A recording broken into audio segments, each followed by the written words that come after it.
Hare Krishna. Is anybody else on the call? Govardhan Leela Mataji, please accept my humble obeisances.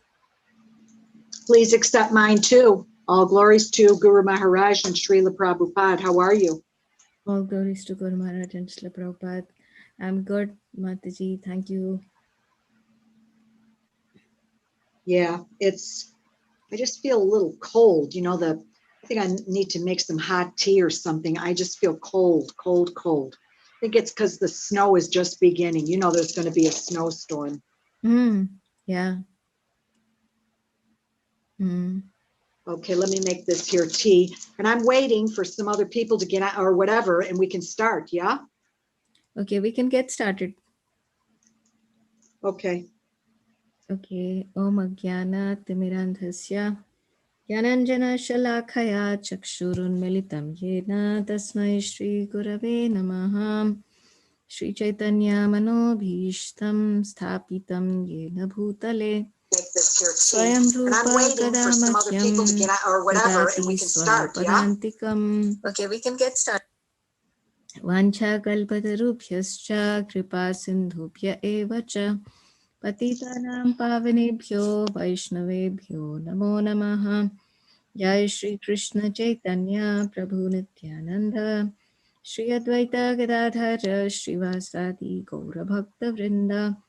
Hare Krishna Krishna Krishna Hare Hare Hare Rama Rama Rama Hare Hare. Narayanam Namaskritya Naram Chaiva Narottamam Devim Saraswatim Vyasam Tato Jayam Mudirayet. Ashtaprayeshu abhadreshu nityam bhagavata sevaya bhagavati uttama shloke bhaktir bhavati naishtaki. So in today's class, we'll be reading from verses 14 through 17. And I got on the class a little bit late, so I'm not sure if somebody tried to join and then they dropped out. I think someone else is on the call now. I can't see. I'm trying to move the screen, but I'm not having any luck. Okay, that's fine. We can continue, but I hope they didn't drop out just because I was a few minutes late. So I posted this on our WhatsApp group. So yes, if devotees see it, yeah, they'll join. Okay, let's get started. Would you like to read, Govardhan Leela Mataji? Sure. I'm just not sure what the meter is supposed to be for this verse. It's very long, yeah. So I'll just do the best I can. Sure. Vijatapo vratadaran muktaha sma vipran pramatmatavam avitum pratam tvam asrak tad brahmanan parama sarva vipatsu pasi palapashun iva vibo pragrita dandaha. Okay. Translations and purports by His Divine Grace, A.C. Bhaktivedanta Swami Srila Prabhupada Ki Jai. We are doing Canto 4, Chapter 7, verses 14 through 17. So this is 14. My dear, great, and powerful Lord Shiva, you were created first from the mouth of Lord Brahma in order to protect the Brahmanas in pursuing education, austerities, vows, and self-realization. As protector of the Brahmanas, you always protect the regulative principles they follow, just as a cowherd boy keeps a stick in his hand to give protection to the cows. Purport: the special function of a human being in society, irrespective of his social status, is to practice control of the mind and senses by observing the regulative principles enjoined in the Vedic Shastras. Lord Shiva is called Pashupati, because he protects the living entities in their developed consciousness so that they may follow the Vedic system of Varna and Ashram. The word Pashu refers to the animal as well as to the human entity. It is stated here that Lord Shiva is always interested in protecting the animals and the animalistic living entities who are not very advanced in the spiritual sense. It is also stated that the Brahmanas are produced from the mouth of the Supreme Lord. We should always remember that Lord Shiva is being addressed as the representative of the Supreme Lord, Vishnu. In the Vedic literature, it is described that the Brahmanas are born from the mouth of the universal form of Vishnu. The Kshatriyas are born from his arms, the Vaishyas from his abdomen or waist, and the Shudras from his legs. In the formation of a body, the head is the principal factor. The Brahmanas are born from the mouth of the Supreme Personality of Godhead in order to accept charity for worship of Vishnu and to spread Vedic knowledge. Lord Shiva is known as Pashupati, the protector of the Brahmanas and other living entities.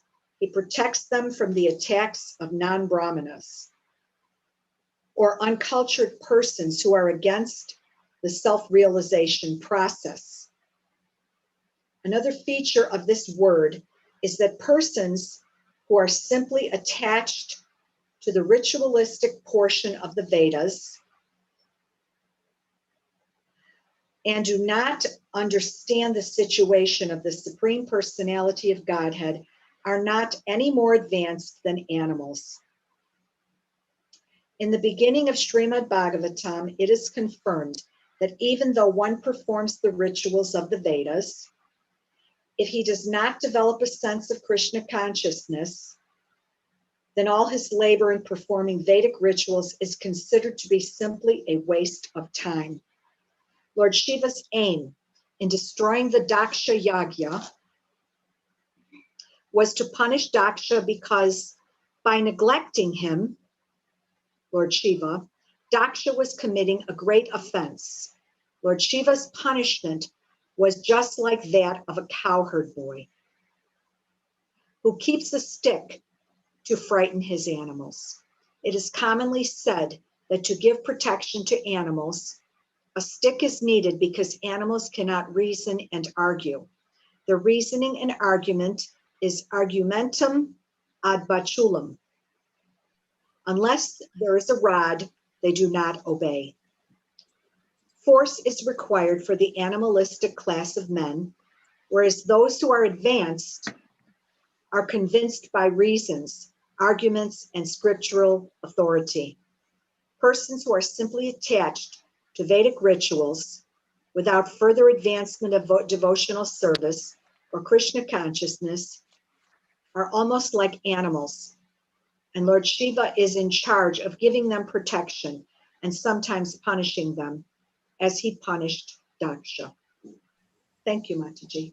Thank you, Mataji, for reading.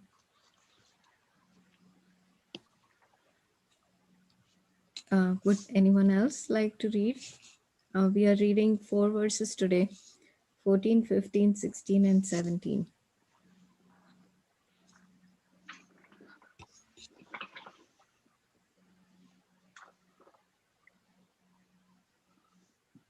Hare Krishna Mataji, I'll read Mataji. Sure, Mataji. Thank you. Lovely. So it takes 15 Mataji, right? Yes.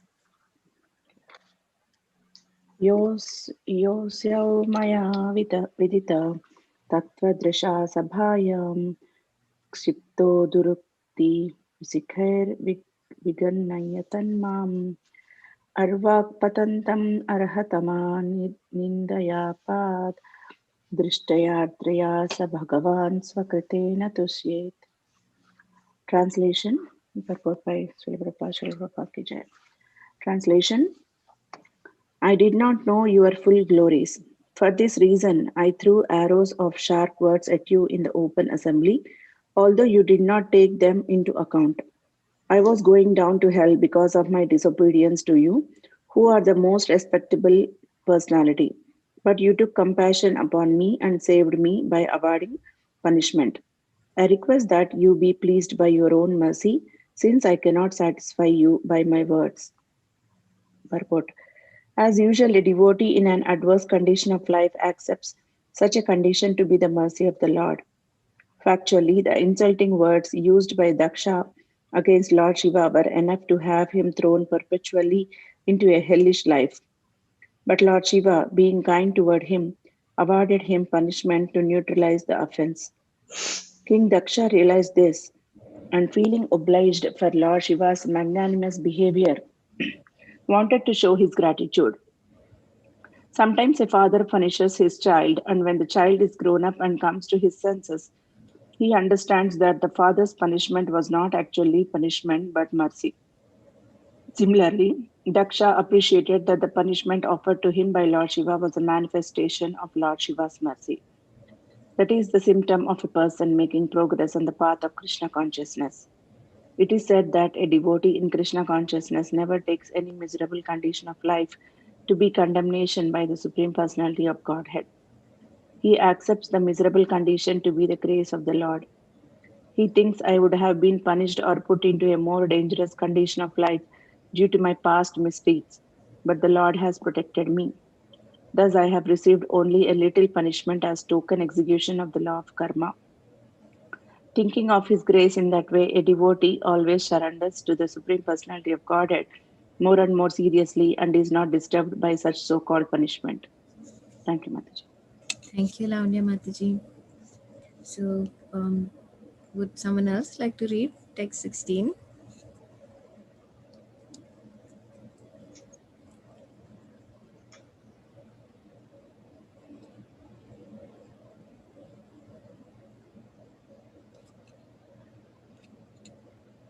I see Manasi Ganga Mataji and Sridevi Mataji also joined the class. Would you like to read? Now I also see Dhira Shanta Mataji. If no one else wants to go ahead, I don't mind. Sure, Sridevi Mataji, please read. Okay, my humble obeisances to all the Vaishnavas, all glories to Prabhupada, all glories to Gurudev. Please forgive me for being a little late. I couldn't find the number. Somehow I misplaced that joining link, and I'll try to be a little better about it. Anyway. Oh, I see. Yeah, thank you for joining, Mataji. No problem. Okay. Maitreya Uvacha Kshamapyaivam sam midvamsam Brahmana Chanumantritaha Karma Santanayam Asa Sopadhyartvig Adhibhihi. The great sage Maitreya said, thus being pardoned by Lord Shiva, King Daksha, with the permission of Lord Brahma, again began the performance of the yajna, along with the great learned sages, the priests, and others. Text 17. Vaishnavam yagna santatyai trikapalam dvijotamaha urodasham niravapan veera samsarga shuddhaye. Thereafter, in order to resume the activities of sacrifice, the Brahmanas first arranged to purify the sacrificial arena of the contamination caused by the touch of Veerabhadra and the other ghostly followers of Lord Shiva. Then they arranged to offer into the fire the oblations known as Purodash. Purport: Lord Shiva's followers and devotees headed by Veerabhadra are known as Veeras, and they are ghostly demons. Not only did they pollute the entire sacrificial arena by their very presence, but they disturbed the whole situation by passing stool and urine. Therefore, the infection they had created was to be first purified by the method of offering Purodash oblations. A Vishnu Yagya, or an offering to Lord Vishnu, cannot be performed uncleanly. To offer anything in an unclean state is called Seva Aparad. The worship of the Vishnu deity in the temple is also Vishnu Yagya. In all Vishnu temples, therefore, the priest who takes care of the Archana Vidhi must be very clean. Everything should be always kept neat and clean, and the foodstuff should be prepared in a neat and clean manner. All these regulative principles are described in the Nectar of Devotion. There are 32 kinds of offenses in discharging Archana service. It is required, therefore, that one be extremely careful not to be unclean. Generally, whenever any ritualistic ceremony is begun, the holy name of Lord Vishnu is first chanted in order to purify the situation. Whether one is in a pure or impure condition, internally or externally, if one chants or even remembers the holy name of the Supreme Personality of Godhead Vishnu, one immediately becomes purified. The Yagya arena was desecrated by the presence of Lord Shiva's followers, headed by Veerabhadra, and therefore the entire arena had to be sanctified. Although Lord Shiva was present and he is all auspicious, it was still necessary to sanctify the place because his followers had broken into the arena and committed so many obnoxious acts. That sanctification was possible only by chanting the holy name of Vishnu, Trikapal, which can sanctify the three worlds. In other words, it is admitted herein that the followers of Lord Shiva are generally unclean. They are not even very hygienic.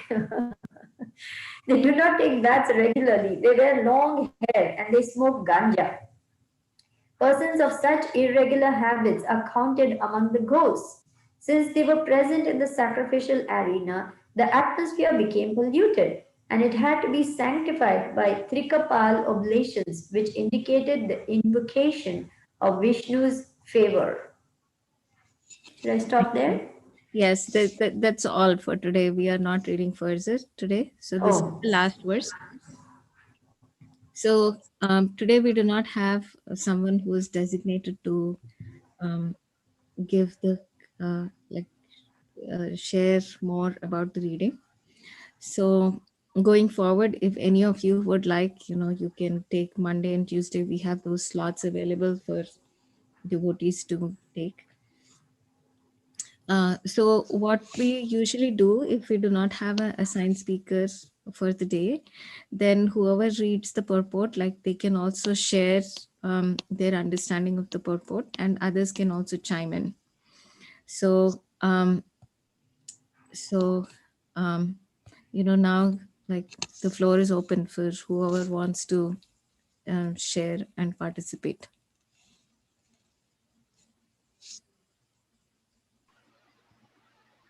Leela Manjari, I think I should start because I read text 14, correct? Yes. So,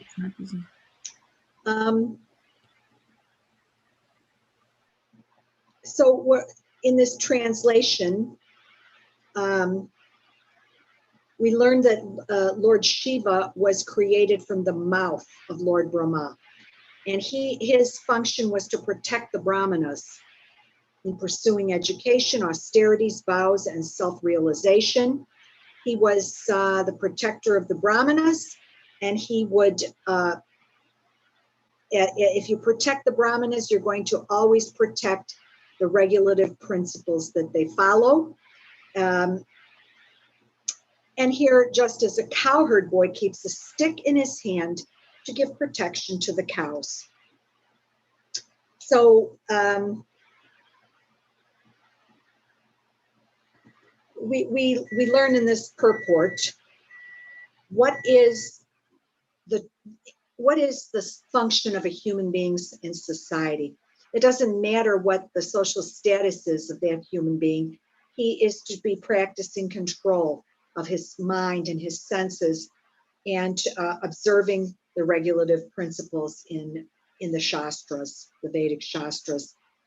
Lord Shiva, he's called Pashupati because he protects the living entities in their developed consciousness, so that they may follow the Vedic system of Varna and Ashram. So the Pashu part for Pashupati refers to the animal as well as the human entity.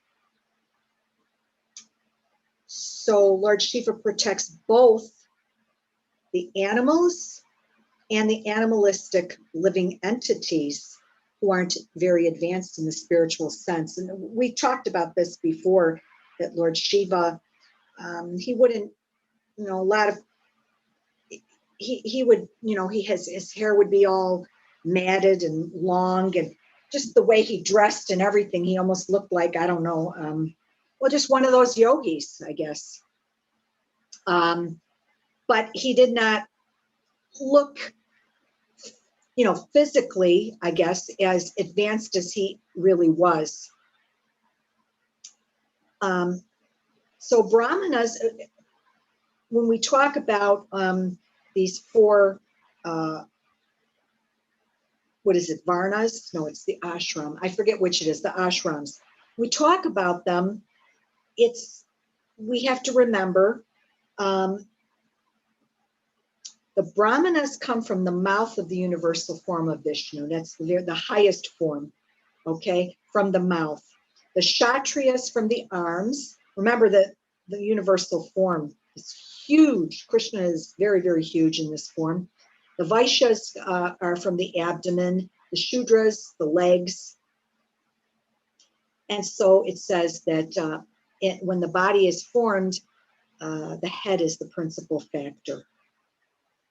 So what do the Brahmanas do? They accept charity for worship of Vishnu, and they spread Vedic knowledge. We know this is the intellectual class or the priestly class. And Lord Shiva, in his known as the Pashupati, I believe this is his service. He protects the Brahmanas and the other living entities from attacks of non-Brahmanas or uncultured persons who are against the self-realization process.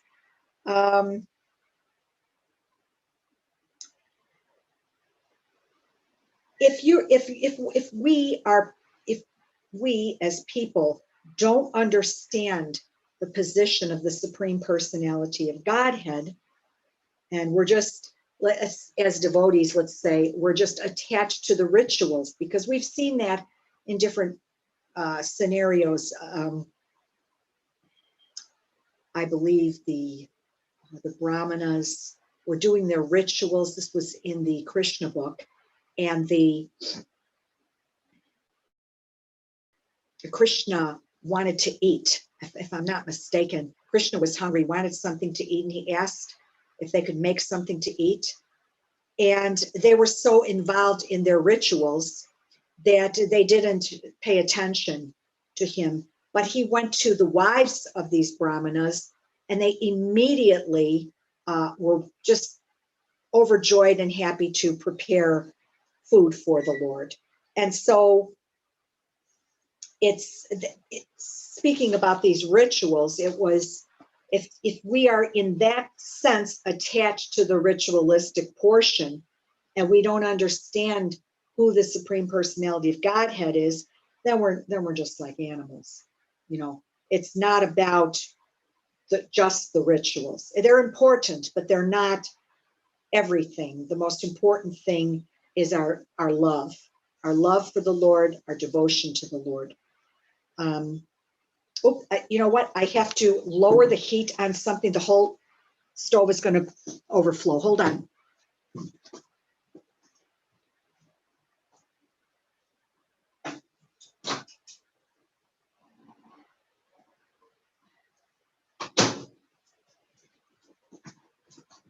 Sorry about that, Mataji's. And so,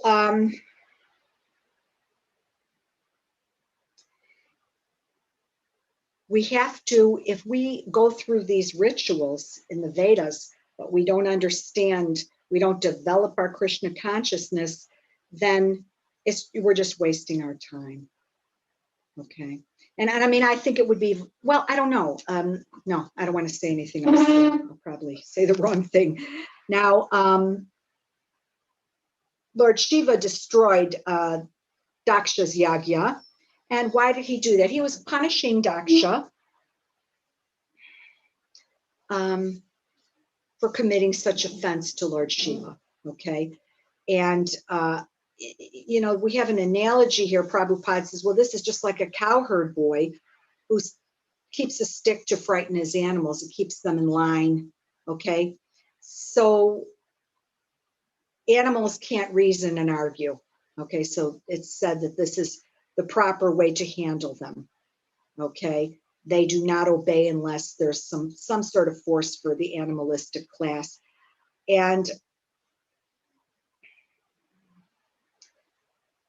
But people who are attached only to the rituals, the Vedic rituals, without any further advancement of the devotional service, they become like animals. And Lord Shiva gives them protection, and sometimes he punishes them. And he punished Daksha. And, I understand that even though he, cut his head off, that was a just punishment for Daksha. For what he did and the way he treated Lord Shiva. So that's what I got out of this purport, and you're welcome to add or correct me or whatever. Thank you. Hare Krishna.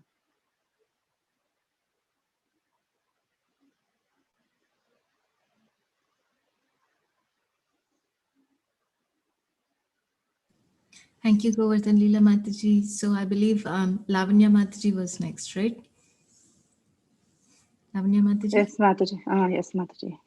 Yeah, I was looking into this verse which Govardhan Leela Mataji is explaining.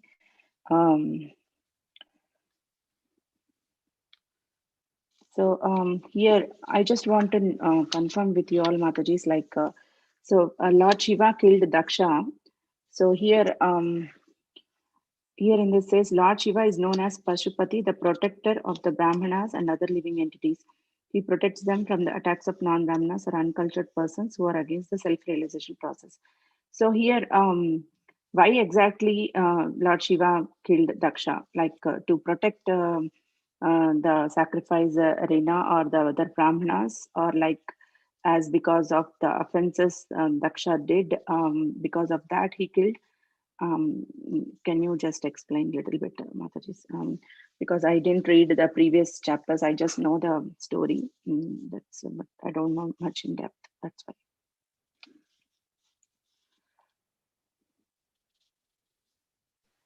Well, when we were reading before, I hope I'm wording this correctly. In that sacrificial arena, when Lord Shiva came, wait a minute, let me get this right now.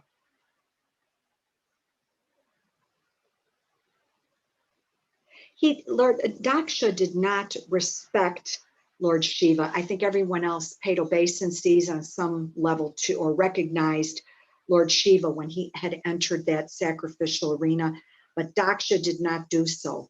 Lord Shiva was married to Daksha's daughter, Sati, and he never liked Lord Shiva. Specifically, he didn't like the way he looked. He didn't think, he was probably proper. I'm not sure, that might not be the right wording, but he didn't like him too well. They didn't get along so well. And he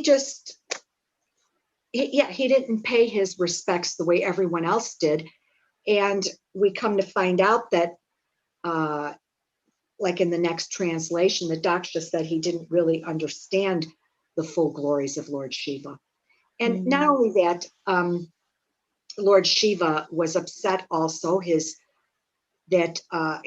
wife went to visit her father Daksha, and he did not receive her properly.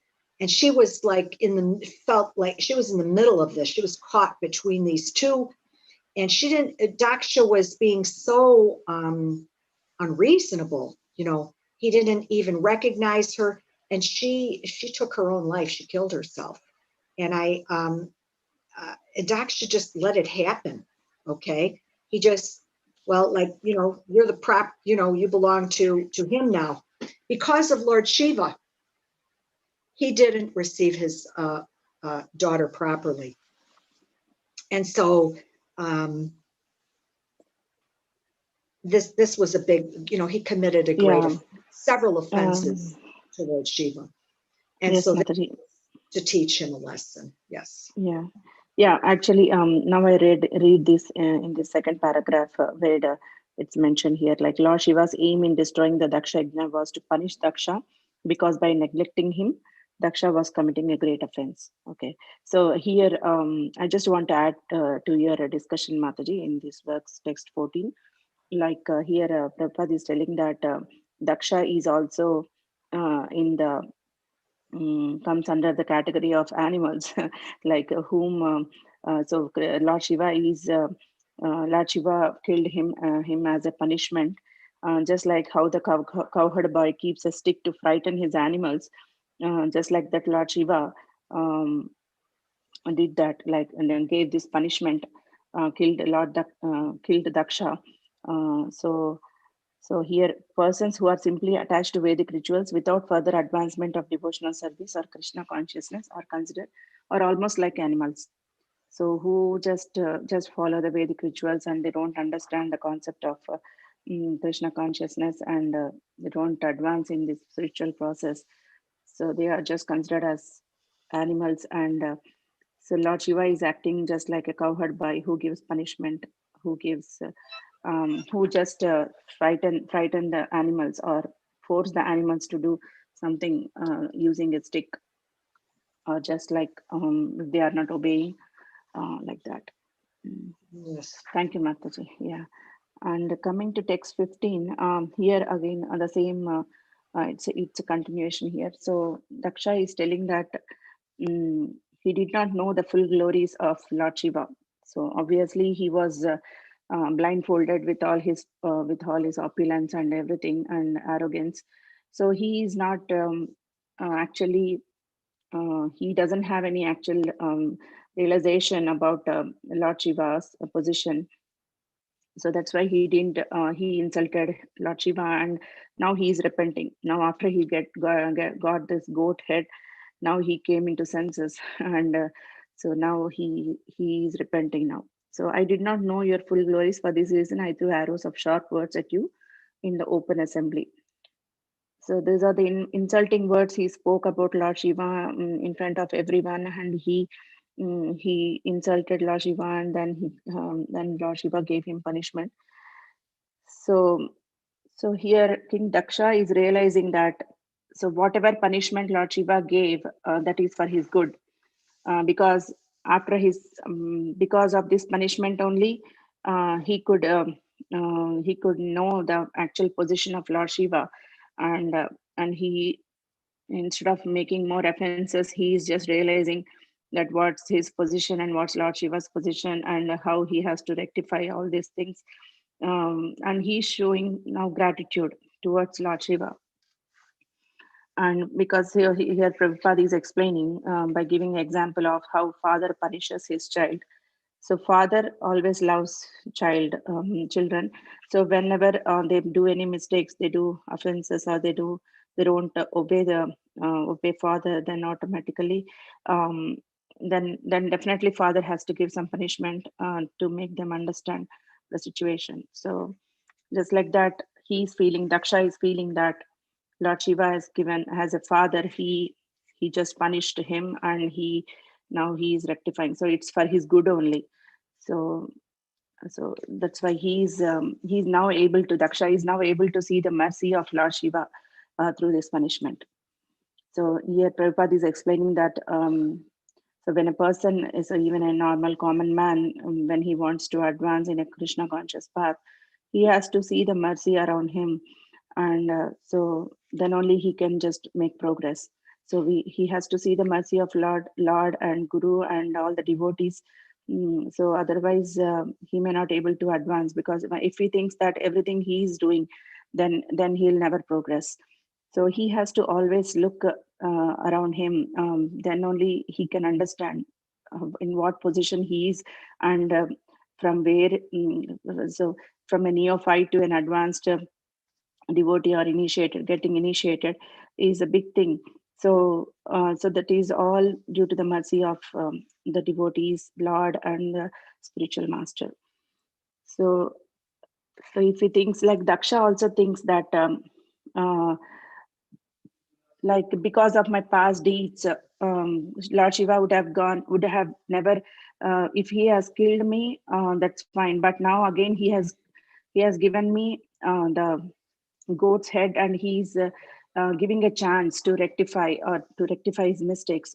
So if that's the compassion of a father, so that's the love of a father. So he just always doesn't keep his child away. He just wants to punish him and take him back again. So that's why he protects, the Lord all protects like that. So one has to realize that one, Mataji. So I could get this much out of this purport. If anyone wants to add, please go ahead, Mataji. Thank you.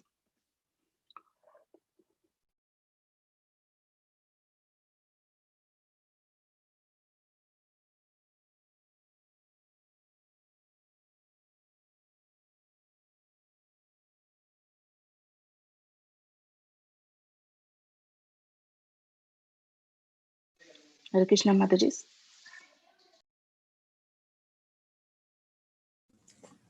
Hare Krishna, Mataji. Thank you so much. Sorry, I took a lot of time. I think you all went away. You all ran away my explanation. No, whatever you said was so perfect. Yeah, it's No, I was very much there. I was listening. Please add, Mataji. Thank you. no, whatever you said was perfect. Actually, it's such an important aspect of our devotional life to recognize the contribution of other devotees and the mercy that we are receiving. And in fact, to be able to see that mercy is also mercy. So very, very practical and very devotional point that you mentioned. So Sridevi Mataji is next. So please share from the verse that you read, Sridevi Mataji. Thank you. Thank you. So this is the context of how now again they're trying to actually offer with honor and respect to Lord Shiva. They're again trying to offer the yagya, make the everything neat and clean and suitable actually for offering to the Lord. So after the Lord is pardoned, after the Lord pardons King Daksha, then he, along with all the others, he again begins the performance of the yagya. And of course, it's a great assembly of learned people. So there are the priests, sages, other lords, other followers of both sides. Everyone is there. But unfortunately, the whole arena has got polluted because the followers of Lord Shiva are ghostly pishachas, hobgoblins, and so on, and they are not considered very neat and clean because, as the description goes, they're not even very hygienic. They don't even take a bath. They smoke ganja. They wear long hair, and like Lord Shiva, there's sometimes in crematoriums covered with ashes, ghostly beings who are not really interested in neatness and cleanliness and so on. But that's not acceptable when we are offering anything to the Supreme Lord, who is the purest of the pure. Then neatness and cleanliness is the topmost thing. In fact, Srila Prabhupada said two things are very important in deity service. One is punctuality, and the second is cleanliness. Everything should be very neat and clean. In fact, as in the last closing pastimes of Srila Prabhupada, he actually said, he was completely on the bed. He couldn't even, do anything, but he continued to translate. He continued to give the purports. And that time he said, everything should be very neat and clean. In the end stages, he was saying those things. So what does that mean? We have to be very neat and clean in our worship. Otherwise, it is seva aparad. Whatever we are doing, even though it may not be in the temple, we may be doing it in our home, but our home is a temple because the altar is there and Krishna is there. So even at home, we must be very neat and clean when we come before the deity. We must wake up and brush our teeth and have a shower and then come in front of the deity. We cannot just come like that with unclean, in an unclean state, and offer things to the Lord. Everything should be very neat and clean and offered very nicely with love and devotion. And there are all the procedures and all regulative principles are there for offering the worship of the Lord. Now that wasn't the case over here, because they had polluted the entire arena with all, all unmentionable things. And so the whole thing had to be purified. Now, what was the method? They offered Purodash oblations. So this is the first time I'm coming across this word. So these oblations are called Purodash, I believe. So any ritualistic ceremony, everything has to be completely neat, clean, as well as purified, not just physically, but also by the recitation of mantras. So all this sanctification has to go on, and also the names of Lord Vishnu, the Supreme Lord, must go on. So it says over here very clearly that by chanting the holy name of Vishnu sanctifies the three worlds. So all this atmosphere had to be created so that the Lord becomes pleased and so that he accepts the offerings. Everything has to be offered with love and devotion, and then Krishna will accept it. So it's not like when you just, just do something at all, and Krishna is not obliged to accept anything. He's a supreme Lord. He's supremely independent. He's Swarat. But he's conquered by love. Patram pushpam phalam toyam yome bhaktya prayachati. That means if one offers me with love and devotion a flower, a fruit, water, or a leaf, I will accept it. So for that purity to happen, it must be internal as well as external. We have to understand that this is the Supreme Lord. He is the purest of the pure, and I have to approach him with as much purity in my mind, heart, as well as externally as possible. So therefore, because everything had got so polluted, they had to purify, clean, and make everything nice for the sacrificial ceremonies to again begin. That's what I got from this.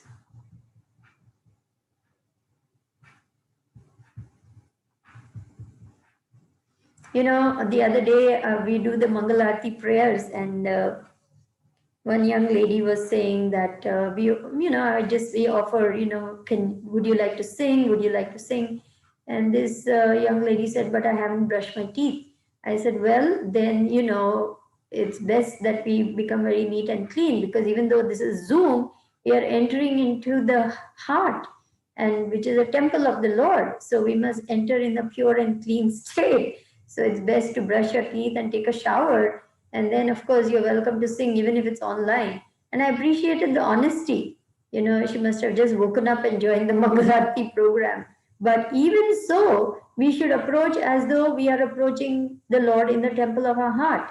So it is important to keep ourselves neat and clean, have a shower, and then begin the Mangalarti or whatever we want to do, japa and so on. Of course, there is that second verse of Shikshashtakam, which says there are no hard and fast rules for chanting. So, of course, there are no hard and fast rules for chanting. For chanting, we can do it anytime, anyhow, anywhere. We can just chant the holy name. But when we are undertaking something like this, a particular regulative principle of offering bhog or offering prayers or conducting a particular ceremony, then everything has to be very neat and clean. Thank you. Hare Krishna.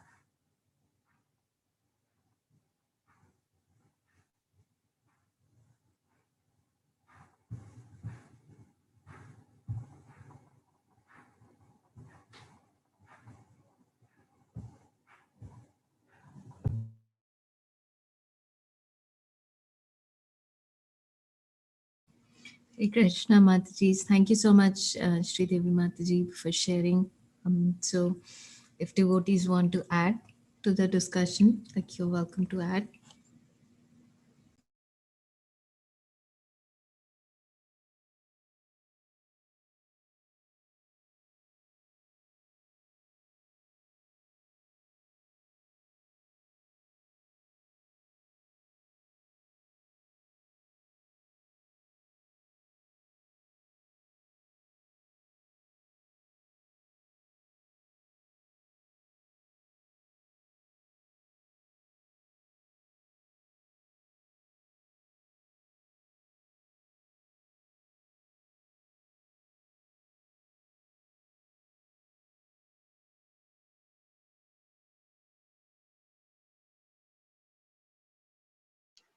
I have a question for anyone who knows the answer.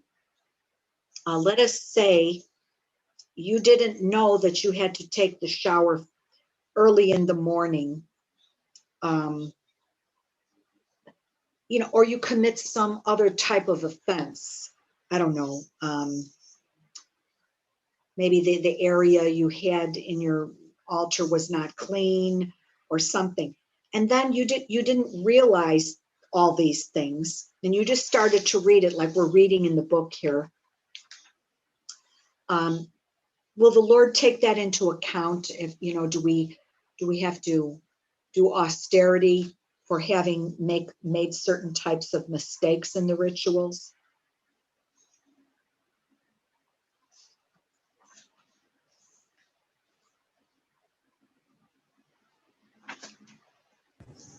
No, we don't have to. We just follow the process, We just continue with our chanting. We just pray to the Lord for forgiveness for whatever, we have not done, because there are hundreds and hundreds of things which we are not doing right, knowing and unknowingly. But there is no other austerity than chanting of the holy name. There's a description that even if one has committed an offense, we just continue with the chanting process, because that is the most purifying process and recommended process in this day and age. So we just continue with our chanting, we just continue with our sadhana, and we pray to the Lord to forgive us. But then we say, okay, now that I know this, I will try my best, not to do that, or whatever it is that we think we have not done right. But also in this age, Lord Gauranga and Lord Nityananda are very, very, very merciful. They are so merciful, they can enter even into a meat eater's home and not take offense. So you can just imagine how merciful they are. And when we have God Nitai on our altar, they really don't take any offense, They're very, very, very merciful. So, of course, that doesn't mean we should do anything at all, but they are very merciful, and we can take comfort in that. We don't have to get frightened. We don't have to get worried that, oh, I didn't know this. I mean, we don't know so many things. So, what can be done? We just, in the association of devotees, that's why we come to know more and more. And this gives us a chance to do better and better. But, you just do your best, and Gauranga and Nityananda are very merciful and very forgiving. So we don't have to worry so much. We just, continue trying to do our best. That's my understanding. Yes. I thought that, but as I go along, I find out, oh, bro, I made a mistake here, or oh no, I made a mistake there. This kind of thing, and I just wonder, like, let's say you have, it's very hard to worship Radha Krishna, they say, the deities of Radha Krishna. I mean, I'm sure that if you committed an offense and I don't have Radha Krishna deities. I'm just wondering if the offense is really a big offense, I would imagine that there would be some karmic reaction for some of that. But I'm not positive, but I know they're very hard to, they say you don't just get to worship Radha Krishna so easily, if you have, like you said, Gaur Nitai, they're very, very merciful.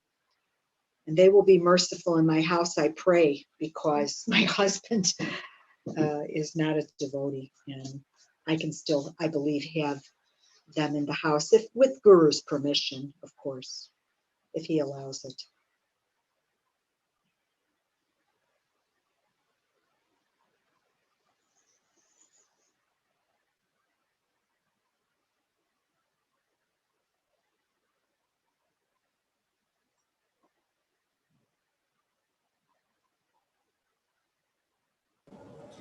Would anyone like to respond to Mataji's question?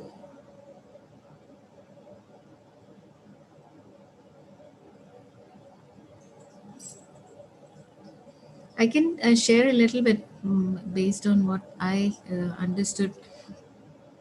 As Sri Devi Mataji said, like in this age of Kali, Gaur Nitai are extremely merciful. And usually Radha Krishna worship, like one has to be very careful before installing the deities and worshipping them. And the other part is that when we make, when we do not know, like, the standards, and when we make a mistake, it's not that we will receive a karmic reaction. Karma has very little to do with bhakti. Like, karma just gets eradicated by the potency of bhakti. But what happens is that we start committing offenses. So there is actually a difference between a karmic reaction and an offense. They're two different things. And what happens with an offense is that that offense blocks us from making further progress in devotional life. So, for example, when we are chanting the holy name of the Lord, then there are 10 kinds of offenses.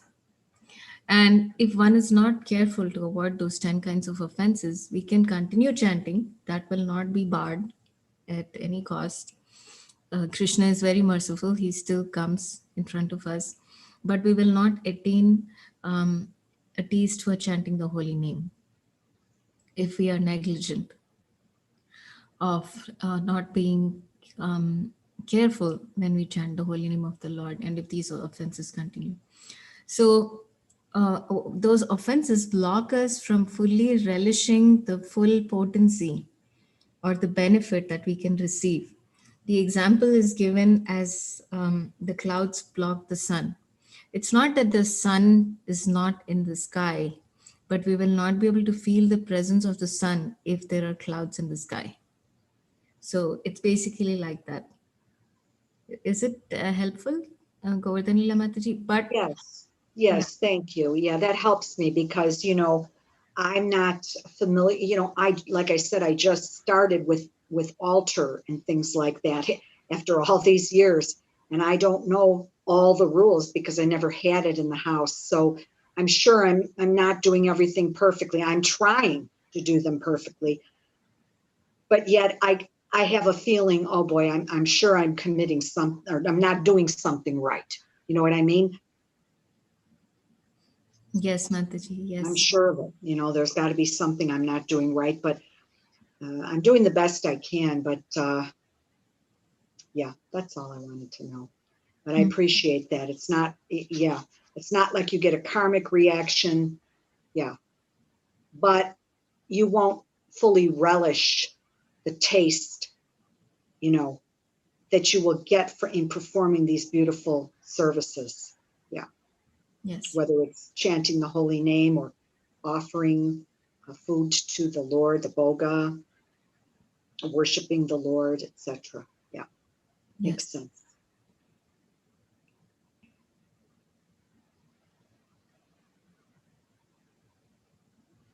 It, yeah.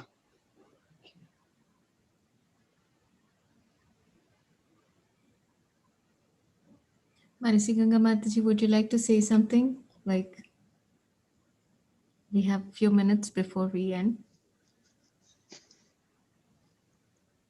I just want to ask Sri Devi, in one of Gurudev's classes, I thought that he said something with regards to offenses that I guess it's kind of like what um, Leela Manjari said, that um, for some offenses, that ignorance is not like, if one's ignorant, one doesn't necessarily, it doesn't alleviate what, I don't know. Sri David, do you remember? I remember hearing something about this, that if one's ignorant, um, so, and I believe I've been in every class that you've been in, so I'm sure that, do you remember hearing something like this? Well, What was it? ignorance is no excuse. Srila Prabhupada himself says that. Yes, ignorance is no That excuse. it's Okay. like you drive on the wrong side of the road and say, oh, but in India they drive on this side. So they say, no, thank you. I mean, no, that's not good enough. Here's your ticket, you better pay and don't drive on the wrong side of the road. So ignorance. But Govardhan Leela Mataji's question was very specific. She said, do I have to perform austerities or do some kind of atonement for the mistakes I'm making? And so my answer was specifically related to that question, that you don't have to do anything other than continuing with the chanting of the holy name. There is no other special ceremony or rituals that you have to perform to atone for all those mistakes that you made. Of course, we don't continue blindly making the same mistakes. Once we discover we have made a mistake, we rectify that. That's of course there. In fact, we must be introspecting and seeing where we are not doing things right, or whether we did things right. Any activity, any service, anything, even a class, you may have just given a class, but going over the class, going over the questions, going over the responses, and then going over the whole thing and saying, oh, did I miss something? Did I answer that correctly? That's how we perfect our service, So that process goes on, but we don't have to do anything extra or perform some, special ceremony or something. In our routine day-to-day activities, we continue with the chanting process, because the chanting is the purification for all the things we may not be doing so perfectly as of now. That's my understanding. And then coming to what you said about Gurudev saying offenses, of course, we must very carefully look at all those 4 categories of offenses. Just, I think 2 days back, Guru Maharaj said, offenses in our bhakti, offenses in our seva, offenses to the deities, offenses to the holy name, like that. There are 4 different categories of offenses given by Bhaktivinoda Thakur in Bhajana Rahasya. So we must very carefully look at ourselves and see where we are in the process and how are we doing and where we can improve and so on. So it's not so easy, bhakti is constant introspection, reflection, and trying to do better. And of course, then with all our daily challenges, children and bills and repairs around the house and, road blocks and whatnot that goes on, where do we have the total capacity? We do the best we can for the days, given all the other things that are weighing on our, because we are not pure yet to be complete in that exalted state. We are beset by the travails and the whippings of the material energy. So we're constantly trying to overcome the effects of it. I mean, for me personally speaking, because I'm a very emotional person, anything coming at me from my relatives or my daughter, that's enough for me to feel, oh my God, what's happened? How things are. I'm not so equanimous or exalted in that sense, because I don't have that consciousness that I am spirit soul. I am simply related to Krishna, and all these things are just temporary and they will pass. I do get affected, by the material energy. So we do the best we can and keep praying to Krishna. That's at least my formula, because I'm really very weak and fallen. It's very hard to do anything right. To be honest. That's just my humble take on everything. Thank you. Yeah, so thank you. So just so that I understand it correctly, offenses, effects can occur because the offenses, like you said, Srila Prabhupada and Gurudev said, if you're driving and you're on the wrong side of the road, you're going to feel that effect, but it's best to just get back onto the right side and move forward. So I feel like you said introspection is just an important part of our practice. And in just being a human being, bhakti or not, I mean, introspection is a very important characteristic quality to have. And so, good question. Govardhan Leela. Thank you. Actually, mistakes are actually, a way for us to make progress, because we learn from our mistakes. We learn, oh, I went wrong, I did that wrong, I have to do better next time.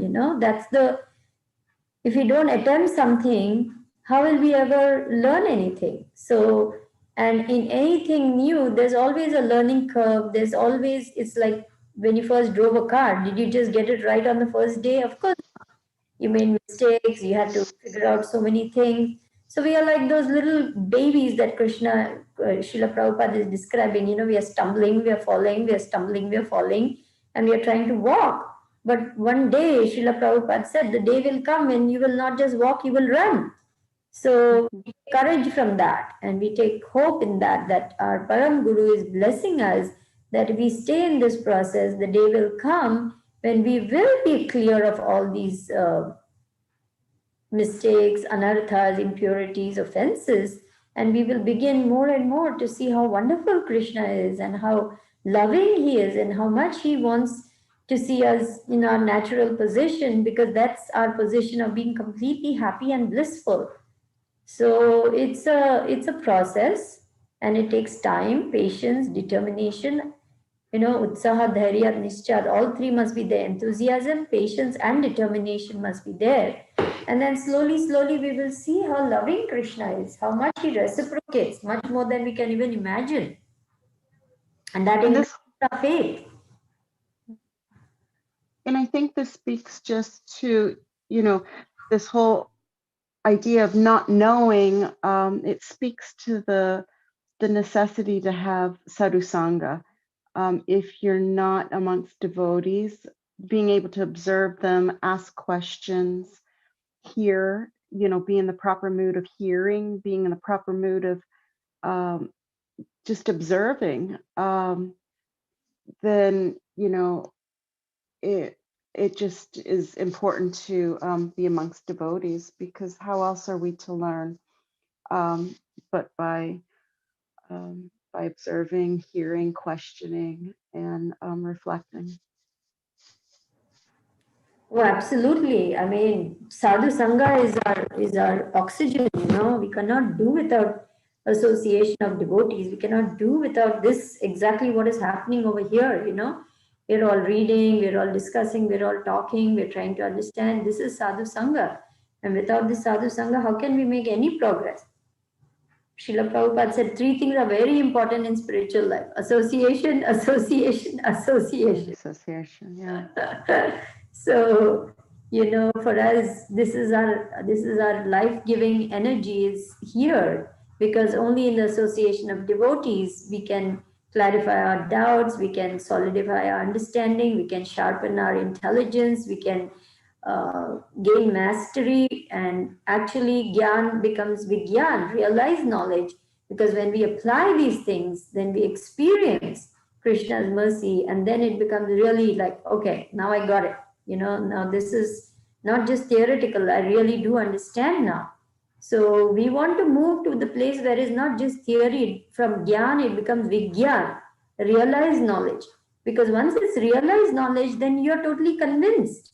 And then from that place of conviction, you can convince others, which is what Bhakti Yoga is about, Para Upkar. First, you make your life successful and then help others make their life successful. If you're not convinced, how on earth are you going to convince others?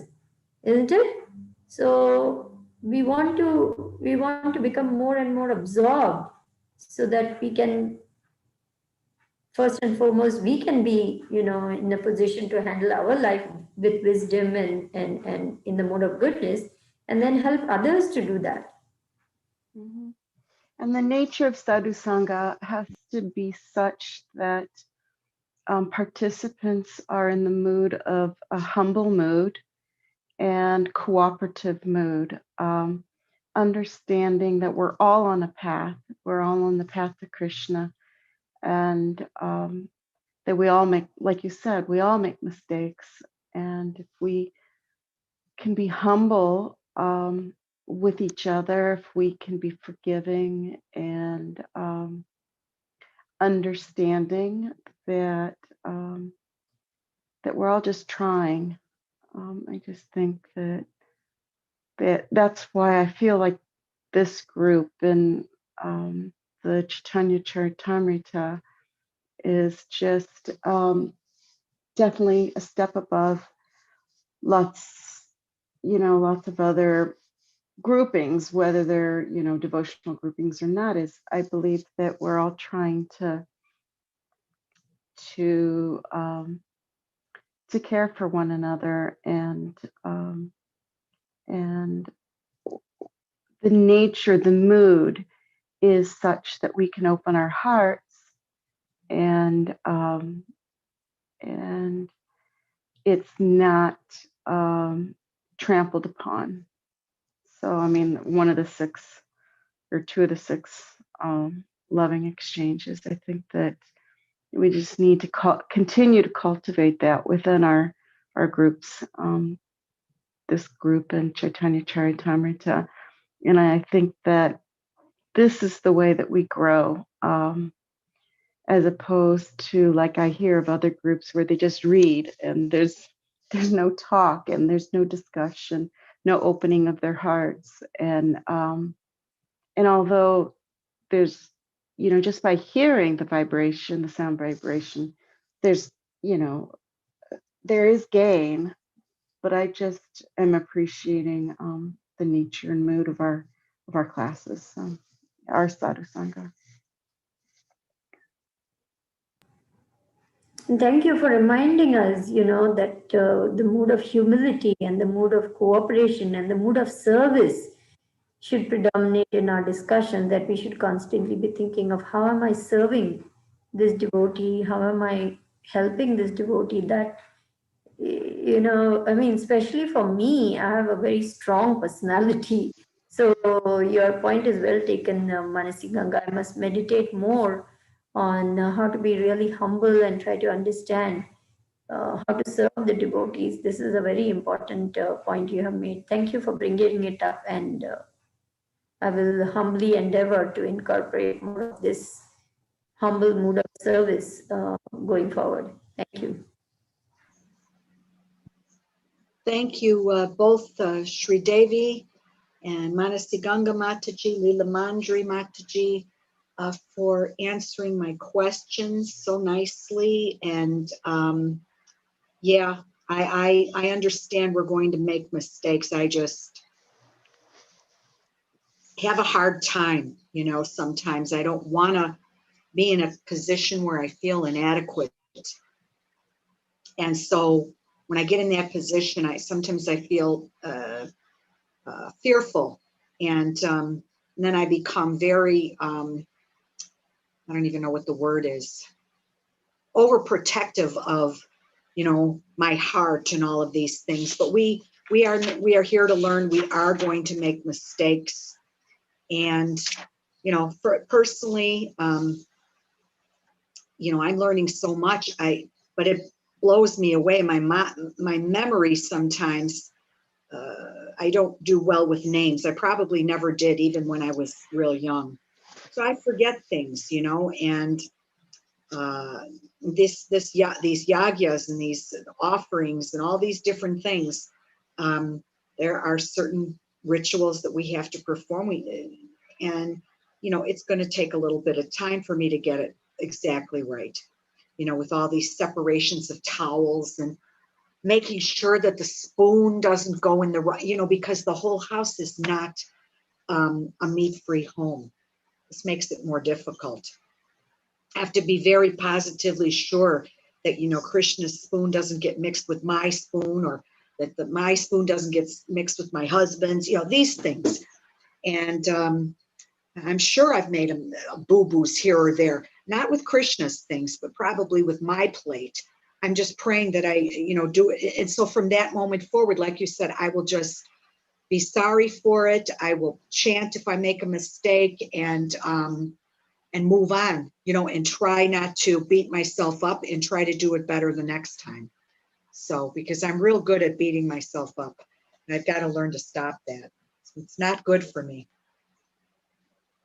or for anyone else either. So thank you very much.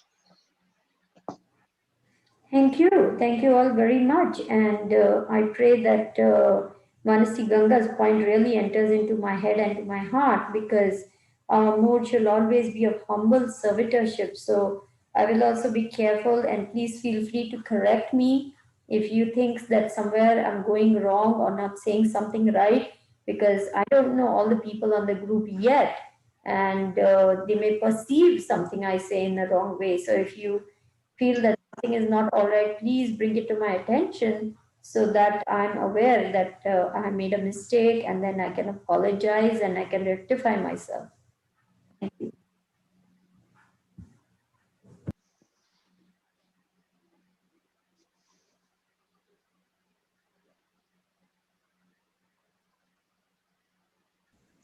Hare Krishna, thank you all very much for your participation. And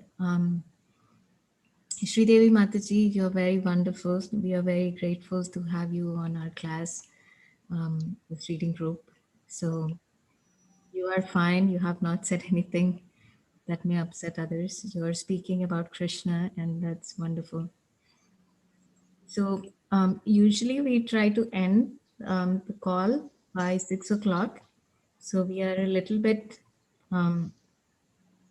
late today, but that's fine because we had a great discussion. So we'll meet again tomorrow. And maybe like, since Sri Devi Mataji and Lavanya Mataji are new, maybe like we can go around introducing ourselves, maybe like towards the end of the reading or the beginning. But usually sometimes some devotees have not yet joined in the beginning of the reading. So we'll try it out so we can introduce each other to the devotees on the group. Okay, so should we end here? Ready? Yes, Mataji. Okay. Thank you. Thank you very much, Leela Manjari, for coordinating and helping all of us. And thank you for reassuring me. But if you do come to know that somebody was offended or in some way annoyed or irritated or even hurt by something I said, please do let me know, because otherwise I won't even know what. I mean, I'm just saying, with whatever little knowledge I have, to just bring something I know to the table, and that's all is my motivation. But we never know how other people will receive it. Yes, So, yes. because, That's very nice of you. I think as devotees, we should have that kind of sensitivity towards each other. So that's, I understand what you have said. So thank you. So please let me know, because all the other people, their natures, their particular challenges, their particular situations. So I would appreciate feedback about how I'm coming across, if something needs to be changed, or I'm open to receiving feedback and correcting myself. sure, Madhuri, sure. Thank you. Thank you. Okay, Srila Prabhupada ki jai, Srimad Bhagavatam ki jai, Hare Hare Krishna. Krishna. Yeah, thank you very much. Sadhu Sangha ki